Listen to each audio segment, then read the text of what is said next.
కాంగ్రెస్ అంటేనే ఉద్యోగ ఉపాధి కల్పించడం, కాంగ్రెస్ అంటేనే విద్యా అర్హతను పెంచడం, కాంగ్రెస్ అంటేనే పేదలకు గూడు గుడ్డ ఇవ్వడం.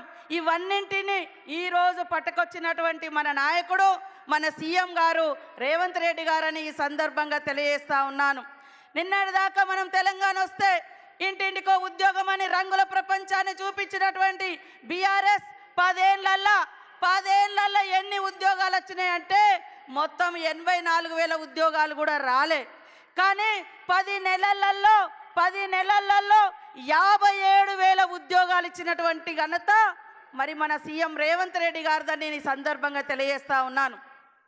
10 ఏళ్లలో బీఆర్ఎస్ పార్టీలో కనీసం 2 లక్షల ఇల్లులు కూడా రాలే. కానీ ఏకకాలంలో 4.5 లక్షలకు పైగా ఇల్లులకు మంజూరు ఇచ్చినటువంటి ఘనత సీఎం రేవంత్ రెడ్డి గారిది, ఆ శాఖను చూస్తున్నటువంటి పొంగులేటి సీనన్న గారిది అని కూడా ఈ సందర్భంగా తెలియజేస్తా ఉన్నాను. కాబట్టి సోదరులారా ఆలోచించండి.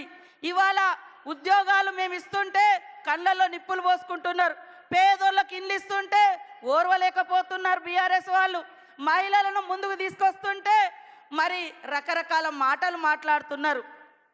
బీఆర్ఎస్ అంటేనే మహిళల్ని అణగదొక్కడం, బీఆర్ఎస్ అంటేనే అట్టడుగు వర్గాల్ని అణిచివేయడం, అహంకారాన్ని ప్రదర్శించడం.